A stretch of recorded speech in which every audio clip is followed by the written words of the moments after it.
কাঠিগড়ার বিধায়ক খলিল উদ্দিন মজুমদারের নামে নামাঙ্কিত Katigorah MLA cup knockout football tournament 2024-এর উদ্বোধনী খেলার তারিখ পরিবর্তন করা হয়েছে। আগামী 1 সেপ্টেম্বরের পরিবর্তে 3রা সেপ্টেম্বর মঙ্গলবার পাঁচগ্রাম ইনটেক মাঠে জাঁকজমক অনুষ্ঠানের মাধ্যমে উদ্বোধনী খেলা শুভারম্ভ করবেন কাঠিগড়ার বিধায়ক খলিল উদ্দিন মজুমদার।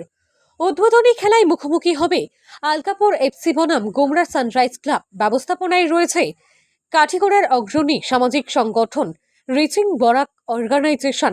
বুধবার এক সাংবাদিক সম্মেলন করে দ্বিতীয়বারের মতো আয়োজিত কাঠিগড়া এমএলএ কাপ ফুটবল টুর্নামেন্টের তারিখ পরিবর্তনের কথা জানিয়েছেন আয়োজকরা। তারা বলেন, বিশেষ অসুবিধার জন্য খেলার সূচিতে সামান্য পরিবর্তন করা হয়েছে। 3রা সেপ্টেম্বর টুর্নামেন্টের প্রথম খেলা অনুষ্ঠিত হবে। পরের দিন অর্থাৎ 4ঠা সেপ্টেম্বর জেএসসি শিয়ালঠিক বনাম বদরপুর মডার্ন ক্লাব একে অপরের বিরুদ্ধে মাঠে নামবে। 5ই সেপ্টেম্বর বাউরঘাট এফসি খেলবে কালাইন এফসির বিরুদ্ধে। 6ই সেপ্টেম্বর টুর্নামেন্টের প্রথম রাউন্ডের শেষ খেলায় দুটি শক্তিশালী দল উত্তর মোহনপুর খেলবে পাঁচগ্রাম পুলিশ দলের বিরুদ্ধে। গত বছর কাঠিগড়া এমএলএ কাপ শুরু হয়েছিল পূর্ব কাঠিগড়ার তারিণীপুর আনোয়ারচর মাঠে, কিন্তু এবার বন্যার জল মাঠে থাকার দরুন দ্বিতীয়বারের মতো এমএলএ কাপ ফুটবল প্রতিযোগিতাটি পাঁচগ্রাম ইনটেক মাঠে আয়োজন করা হবে। হাই ভোল্টেজ এই খেলায় মোট 8টি দল অংশগ্রহণ করবে। খেলার প্রথম পুরস্কার হিসেবে থাকবে নগদ 1 লক্ষ টাকা ও আকর্ষণীয় ট্রফি। দ্বিতীয় পুরস্কার হিসেবে থাকবে নগদ 60,000 টাকা ও আকর্ষণীয় ট্রফি সহ ম্যান অব দ্য ম্যাচ। মাঠে উপস্থিত হয়ে ফুটবল উপভোগ করার জন্য দর্শকদের প্রতি আহ্বান জানিয়েছেন আয়োজকরা। রশিদ আহমেদ তাপাতারির report, RTN Barak live, Katigorah. বন্ধু সকল, এই বছরে আমাদের রিচিং বরাক অর্গানাইজেশন কাঠিগড়ার উদ্যোগে আয়োজিত এমএলএ কাপ ফুটবল টুর্নামেন্ট 2024, যেটা আমাদের আগামী 1 সেপ্টেম্বর 2024 ইংরেজি থেকে ইনটেক মাঠে হওয়ার কথা ছিল, যেটা আমাদের পরিচালন কমিটি তথা উদ্যোক্তা কমিটির সভায় আমরা অনিবার্য কারণবশত এই খেলা 2 দিন পিছিয়েছি।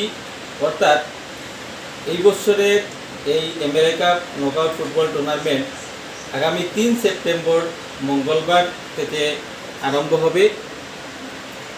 আমরা ইতিমধ্যে আমাদের রিচিং বরাক কাঠিগড়া পক্ষ থেকে সর্বসাধারণের সহযোগিতা কামনা করতেছি এবং আমরা এই ইনটেক মাঠের আশপাশ অর্থাৎ পাঁচগ্রাম, কালীনগর, শিয়ালটেক অঞ্চলের স্থানীয় যুবকদের নিয়েও একটা পরিচালন কমিটি গঠন করেছি এবং আমাদের সংস্থার পক্ষ থেকে এই মাঠে বিগত দিনে যে সংস্থা সংগঠনগুলি খেলা পরিচালিত করেছে, সুন্দরভাবে সুষ্ঠুভাবে পরিচালনা করেছে, এর মধ্যে বিশেষ করে ইয়ংস্টার ক্লাব পাঁচগ্রাম এবং আরও যেগুলা স্বেচ্ছাসেবী সংগঠন খেলা পরিচালনা করেছে, আমরা তাদেরও সহযোগিতা কামনা করছি।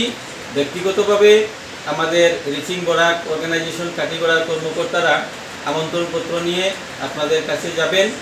আমরা সর্বাবস্থায় এই খেলাকে একটা সুষ্ঠু সুন্দরভাবে আয়োজিত করার জন্য আরও একটু সময় নিচ্ছি এবং আগামী 3 সেপ্টেম্বর থেকে আমরা খেলা আরম্ভ করব। একটা জাঁকালো অনুষ্ঠানের মাধ্যমে আগামী 3 তারিখ থেকে আমাদের এই খেলার শুভারম্ভ হবে। নিশ্চয়ই এই খেলায় বিশিষ্টজনেরা উপস্থিত থাকবেন। বরাকের তথা আসামের বিভিন্ন আমন্ত্রিত ব্যক্তিবর্গ, আমরা 3 ডিস্ট্রিক্টের বরাকের ডেপুটি কমিশনারদের, circle officer, police officer, SP মহোদয় এবং রাজনৈতিক ব্যক্তিত্বদের আমরা আমন্ত্রণ করব এবং আমাদের কাঠিগড়ার বিধায়ক হাজী খলিল উদ্দিন মজুমদার মহাশয় সেই দিন উপস্থিত থাকবেন। ধন্যবাদ।